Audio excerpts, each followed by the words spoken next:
반갑습니다. 수학의 정석 차윤입니다. 여러분과 함께 2단원 급수 공부하고 있죠. 오늘은 28페이지 등비급수에 관한 이야기를 하겠습니다.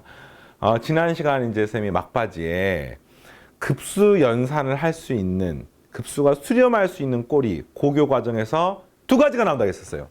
기억납니까? 정말 이 중요한, 그러니까 책에 따로 소개는 안 돼 있지만 아마 수학을 좀 제대로 하는 사람은 모르는 사람이 없을 정도로 굉장히 중요하고 기본적인 내용인데, 이제 교과 과정에 그 텔레스코핑 시리즈가 안 나오기 때문에 여러분들한테는 이제 좀 어색한 표현이겠지만, 첫 번째 망원급수, 두 번째 등비급수입니다.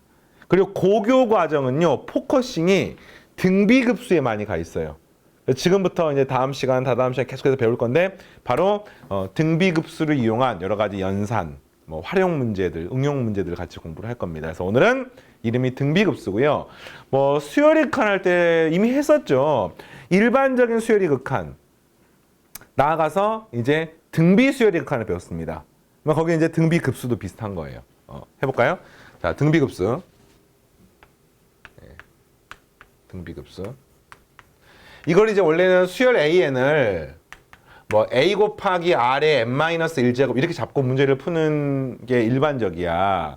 근데 상황에 따라서는 R의 n제곱을 가지고 파악할 수도 있는 겁니다. 선생님 이렇게 해볼게요. 자, 이랬을 때 당연히 얘가 0이 아니고요. 지금부터 뭐 하려고 하냐면은 이걸 하려고 하는 거야. A1, A2, AN 계속 더하려고 하는 겁니다. 그럼 제일 첫 번째는 그냥 A고요. 두 번째는 AR이고요. 세 번째는 AR의 제곱이고요.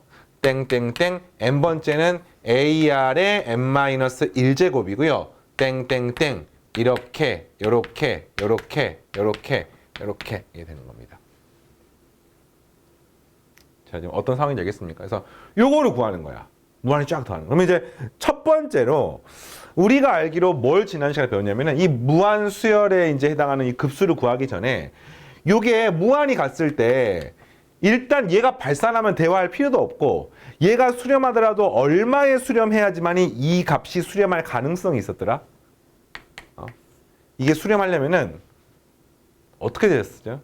그렇죠. 요 값이 0으로 수렴해야지만이 이 값이 전체가 수렴할 가능성이 있는 거죠. 그러니까 무한히 더하는 건데 0이 아닌 숫자를 무한히 더해버리면 무조건 무한대나 마이너스 무한대 가버리기 때문에 얘가 0으로 가야 되는 겁니다.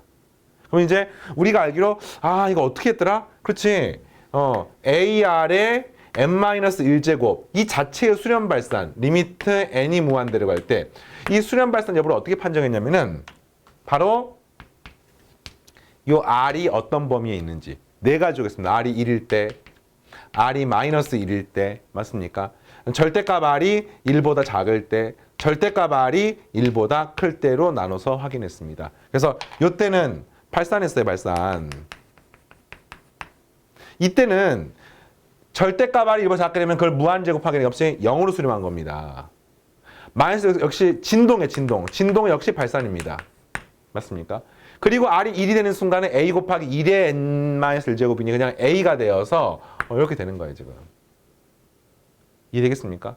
그러면 일단은 무한수열이 수렴하는 꼴은 두 가지가 있네요. 요거 아니면 요겁니다. 맞습니까? 그런데 이 값은 아까 말했지만 A가 0이 아니라 그랬잖아요, 지금. 첫 번째는 0인 등비수열은 싹 다 0이니까 아무런 가치가 없지. 그지? 그래서 0이 아니기 때문에 이 R이 1인 경우는 수열의 극한은 수렴하지만, 맞습니까? 급수는 수렴하지가 않습니다. 급수는 이 값이 0으로 가는 경우만 수렴할 가능성이 있기 때문에 수렴하지 않는 거예요. 그럼 이제 수렴할 가능성이 있는, 100% 수렴한지는 잘 모르겠어요. 수렴할 가능성이 있는 거는 얘밖에 없는 거야. 한마디로 말하면 R이 마이너스 1부터 플러스 1인 경우에만 수렴할 가능성이 있는 거죠. 그럼 연산을 한번 해보겠습니다. 연산을 하려고 봤더니 어떻게 되는 거야? 그러니까 한마디로 이걸 계산 가능하려면 R이 마이너스 1부터 플러스 1인 경우에만 수렴할 가능성이 있습니다. 그럼 이제 이걸 어떻게 구하느냐? 일단은 리미트 n이 무한대로 갈 때 Sn 이렇게 구하는 거예요. 그러니까 부분합을 먼저 구하고 그 다음에 극한을 구하는 겁니다. 알겠습니까? 그래서 리미트 n이 무한대로 갑니다. 부분합 어떻게 갑니까? 등비수를 합구하는 공식이잖아요. 1 마이너스 공비분의 첫 번째 항 괄호 열고 1 마이너스 공비의 n제곱 이렇게 해서 구하는 겁니다. 알겠니? 그런데 n이 무한대로 가면은 r이 마이너스부터 플러스 1 사이가 되면 r의 n제곱이 얼마로 갑니까? 이 값이 0으로 가는 것을 알 수가 있는 거죠. 그래서 이게 뭐가 되나요? 뭐가 되나요? 1 마이너스 공비분의 첫 번째 항으로 나오게 되는 거지요. 이 노란색 박스를 외우셔야 됩니다. 그리고 등비 수열이 등비 급수가 수렴할 조건은 절대값 r이 1보다 작을 때 또는 r이 플러스 1과 마이너스 1 사이일 때 공식은 1 마이너스 공비분의 첫 번째 항입니다. 그래서 공비 구하고 첫 번째 항만 구하면 등비 급수는 그냥 끝나는 거야. 와, 간단합니다. 이해되겠습니까? 그래서 지금부터 계산 문제를 풀어볼 건데 등비 급수는 크게 교육과정상 연산 문제가 이제 수능 시험이나 뭐 내신 시험 출제가 되고요. 그 다음에 활용 문제, 응용 문제가 출제가 되는데 요 등비급수의 활용 문제가 어마어마하게 중요합니다. 그러니까 수능 시험에도 항상 매년 출제가 돼요. 등비급수 활용 문제가. 그래서 굉장히 오늘 이제 중요하면서 여러분이 훈련을 많이 하셔야 되고 여기 정석 교재 연습 문제는 별로 안 나와 있는데 뒤에 필수 예제랑 필수 예제는 뭐지? 기본 문제랑 그 아래 따르는 유제 문제 있잖아요. 거기에 이제 요거를 연습할 수 있게 문제가 많이 나와 있으니까 이 활용 파트는 유제를 정말 꼼꼼하게 여러 번 푸셔야 됩니다. 오히려 연습 문제보다요 더 중요합니다. 단원 중에서 보통 연습 문제가 문제도 많고 이렇게 유형도 많기 때문에 학습할 때 도움이 되지만 연습 문제보다 더 중요한 유제, 요 등비급수 단원에서 출제가 됩니다. 자, 알겠죠? 이제 뭘 배우는 줄 알겠어요? 네, 한번 보겠습니다, 교재. 그래서 지금부터는 등비급수를 구할 거예요. 등비급수. AR의 n-1제곱을 무한히 더하는 겁니다. A, AR, AR제곱, AR n-1제곱 뭐 이런 식으로 쭉 더하는 겁니다.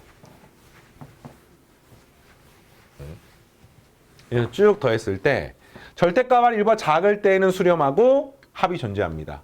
그 이유는 설명했었죠. 네. 그리고 그때 합은 1-r분의 첫 번째 항입니다. 1-r분의 첫 번째 항입니다. 나머지 경우는 발산합니다. 그러니까 공식 굉장히 간단해요.